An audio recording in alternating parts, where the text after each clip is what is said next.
عملی نیکی میں اصل شے ہے ہمدردی، ہمدردی میں مال خرچ کرنا، اور اس کے لیے ستون ہے زکوٰۃ۔ کم سے کم یہ 2.5% تو نکالو، بوتل کا کارک تو کھل جائے، پھر اور بھی دو، اور بھی دو، اور بھی دو۔ یہ تو اوبلیگیٹری ہے، یہ تو فرض ہے، یہ تو لازم ہے۔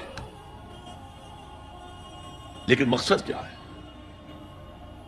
اس کو جو سمجھ لیا بس یہی زکوٰۃ ہی ہمارے ذمے میں ہے، وہ بڑے مغالطے میں۔ حضور نے فرمایا صلی اللہ علیہ وسلم، ان فی المال حقا سوى الزکوٰۃ، اے مسلمانوں یہ نہ سمجھنا کہ بس زکوٰۃ ادا کر دی تو تمہارے مال کا سارا حق ادا ہو گیا۔ ان فی المال حقا سوى الزکوٰۃ، تمہارے اموال میں حق ہے اللہ کا زکوٰۃ کے علاوہ بھی۔ اور پھر آپ نے یہ آیت پڑھی، وَآتَى الْمَالَ عَلَىٰ حُبِّهِ ذَوِي الْقُرْبَىٰ وَالْيَتَامَىٰ وَالْمَسَاكِينَ وَابْنَ السَّبِيلِ وَالسَّائِلِينَ وَفِي الرِّقَابِ وَأَقَامَ الصَّلَاةَ وَآتَى الزَّكَاةَ۔ یہاں آتا زکوٰۃ تو ہے ہی ہے، اس سے پہلے جو آ رہا ہے یہ سرپلس ہے، اس سے آگے کی بات ہے، یہ ایڈیشنل ہے۔ زکوٰۃ حقیقت میں ہے کیا، اس کو سمجھ لیجیے۔ زکوٰۃ کے اعتبار سے بھی شریعت اسلامی کے روح سے مال جو ہے وہ 2 قسم کا ہے۔ جیسے زمین میں نے عرض کیا 2 قسم کی، خراجی، عشری۔ ایسے ہی مال باطنی، اموال باطنی، اموال ظاہری۔ کسی شخص نے گھر میں کچھ پیسہ رکھا ہوا پس انداز کر کے، یہ اموال باطنی ہے۔ کسی نے زیور رکھا ہوا ہے، چلیے سونے کی ڈلی رکھ لی ہے کسی نے، کسی برے وقت کے لیے، پتہ نہیں نوٹ جو ہے وہ تو دھیرے کے رہ جائیں، جیسے کویتی دینار ہو گیا تھا، کہیں ایسی آفت نہ آ جائے تو تھوڑا سا سونا لے کر رکھ لو۔ یہ جو گھر میں چھپا ہوا مال ہے یہ اموال باطنی ہے۔ ان کی زکوٰۃ اسلامی ریاست، نظام خلافت زبردستی نہیں لیتی، ورنہ تو گھر گھر جا کے جامع تلاشی کرنی پڑے گی، ٹرنک کھولنے ہوں گے، تکیے ادھیڑ کر دیکھنے ہوں گے کہیں کچھ رکھا ہوا تو نہیں ہے۔ اسلام کا نظام نظام فطرت ہے۔ اموال باطنہ میں آپ کو آزادی ہے زکوٰۃ دے جسے چاہے دے دے، آپ کا اور اپنے رب کا معاملہ ہے، وہاں حساب جا کے دے دیجیے گا۔ اموال ظاہری کی زکوٰۃ جبرن نہیں جائے گی۔ وہ کیا ہے؟ یہ مال ہے جو دکانوں میں ہے، اموال تجارت۔ یہ فیکٹریاں ہیں جن میں فنش پروڈکٹ بھی ہے، خام مال بھی ہے۔ یہ بھیڑ بکریوں کے گلے ہیں، 1000 بھیڑ اور 1000 بکریاں، اونٹوں کی قطاریں، یہ ہے جو ظاہر مال ہے، سامنے ہے، کہاں چھپا کر لے جائیں گے؟ گودام بھی ہے تو وہ گھر تو نہیں ہے، گودام کی تلاشی ہو سکتی ہے، دکان کا حساب لگایا جا سکتا ہے۔ فیکٹری کے اندر اس کی زمین، اس کی مشین، اس کے ٹولز ایگزمپٹ، اس پر زکوٰۃ نہیں۔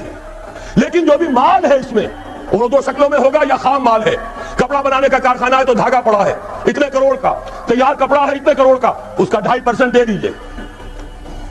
مال ہے 5 لاکھ کا، دکان کے اندر 2.5% دے دیجئے، ہمارے ظاہر۔ اور اس میں اس سے کوئی غرض نہیں کہ سال بھر میں آپ نے کچھ کمایا کہ گوایا۔ جب تک آپ نصاب کی حد سے اوپر ہیں، چاہے آپ کا اس سال میں آدھا مال گیا، 10 لاکھ کی مالیت تھی، اب آپ 5 لاکھ کے ہیں، لیکن 5 لاکھ پر بھی آپ کو 2.5% دینا ہے، چاہے کمایا ہو چاہے گوایا ہو۔ اور یہ ٹوٹل پر ہے، کسی اکاؤنٹنٹ کی ضرورت نہیں، جو تاریخ معین ہے جا کر دیکھیے کیا مال پڑا ہوا ہے، 2.5% حساب کر کے دیکھیے، اتنی رقم آئے گی۔ ابھی جو کہہ رہے تھے جنرل صاحب کہ یہ نعرہ بھٹو نے لگایا، یہ بالکل وہی بات ہے جو علامہ اقبال نے فرمائی ہے۔ مغربی تہذیب میں بھی ایک حصہ حق کا ہے، اگرچہ باطل نے اس کے اوپر پورا غلبہ حاصل کر لیا، لیکن حق کا حصہ اس میں بھی تھا۔ وہ کیا تھا؟ اوہام پر اپنی بات نہ قائم کرو، لا تقف ما ليس لك به علم ان السمع والبصر والفؤاد كل اولئك كان عنه مسؤولا۔ علم پر بات کرو، وہم پر نہیں، محض تصورات پر نہیں، محض توہمات پر نہیں، علم پر۔ موقف تمہارا علم پر قائم ہونا چاہیے۔ یہ بات تھی، انہوں نے لی، توہمات کو ختم کیا، کھول آنکھ، زمین دیکھ، فلک دیکھ، فضا دیکھ، مسجد سے ابھرتے ہوئے سورج کو ذرا دیکھ۔ لہذا سائنس بڑھی، ٹیکنالوجی بڑھی، آئی ان کے ہاں ترقی آئی۔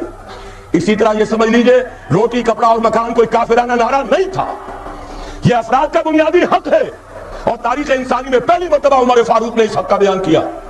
اگر دجلہ اور فرات کے کنارے ایک کتا بھی بھوکا مر گیا تو عمر قیامت کے دن ذمہ دار ہوگا۔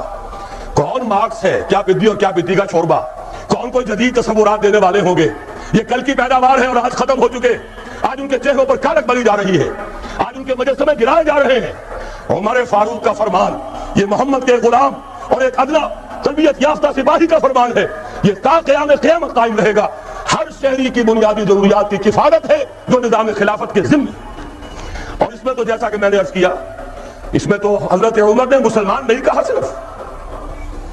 صرف مسلمان نہیں جانوروں تک بات پہنچا دی۔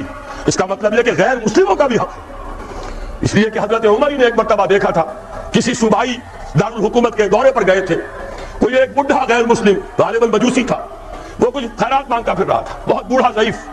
وہاں کے عامل سے حضرت عمر نے پوچھا یہ کیا معاملہ ہے، یہ خیرات مانگنے پر کیوں مجبور ہو گیا؟ تو انہوں نے کہا غریب ہے اور اس کے پاس کوئی ذریعہ نہیں ہے۔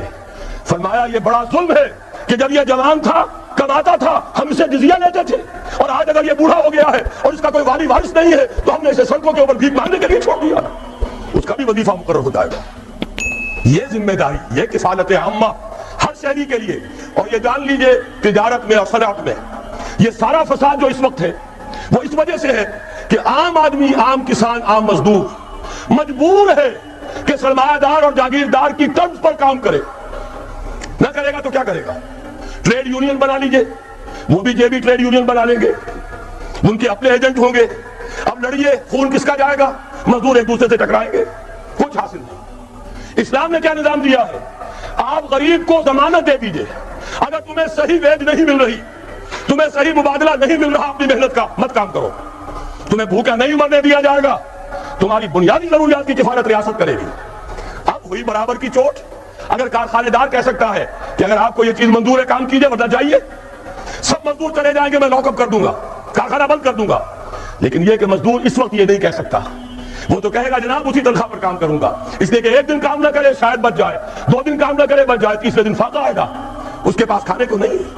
لیکن اگر معلوم ہو میری ریاست خلافت اللہ فی الارض، وہ ضامن ہے، وہ رب العالمین ہے، اور اسی کی رب العالمین کا یہ مظہر ہے نظام خلافت، رحمت للعالمین کا سب سے بڑا مظہر محمد رسول اللہ کی یہ نظام خلافت، یہ ضامن ہے، یہ مجھے بھوکا نہیں مرنے دے گا، یہ میرے بچوں کے لیے کوئی نہ کوئی چھت ضرور فراہم کرے گا، تو پھر اس کے پاس بھی بارگیننگ پاور ہے، وہ بھی قدم جما کر بات کرے گا کہ جناب یہ بیچ دیتے ہیں تو کام کروں گا ورنہ نہیں کروں گا۔ یہ ہے جو آسان ترین حل ہے۔ باقی یہ کہ جبر کیا تھا روس نے، اس کا حشر دیکھ لیا، اور سرمایہ دارانہ نظام اس وقت تو بڑا خوش ہے، اس کے ڈنکے بج رہے ہیں، اس کی فتح ہو گئی، سب سے بڑا دشمن سرنگو ہے، وہ تو سجدہ کیے ہوئے ہے۔ لیکن یہ کہ واقعہ یہ ہے سرمایہ دارانہ نظام کے اندر جو کنٹرڈکشنز ہیں، جو تضادات ہیں، اب وہ ظاہر ہوں گے۔ جب باہر مقابلہ تھا اندر کی لڑائی ختم تھی، اب اندر سے فساد ابھرے گا، اندر سے ایکسپلوژن ہوں گے۔ یہ غیر فطری نظام، یہ غیر انسانی نظام، یہ غیر معقول نظام ختم ہو کر رہے گا۔ کاش کہ اس کی جگہ صحیح، معتدل، متوازن، عادلانہ نظام خلافت، اس کا کوئی نمونہ ہم دنیا کے سامنے پیش کر دیں۔ اس وقت پوری دنیا کی طرف ہماری ذمہ داری ہے، ساری نوع انسانی کے ہم مقروض ہیں کہ ہمارے پاس ہدایت ہے، لیکن ہم اس پر خزانے کا ساتھ بن کر بیٹھے ہوئے ہیں، نہ خود عمل کرتے ہیں نہ دوسروں کے سامنے نمونہ پیش کرتے ہیں۔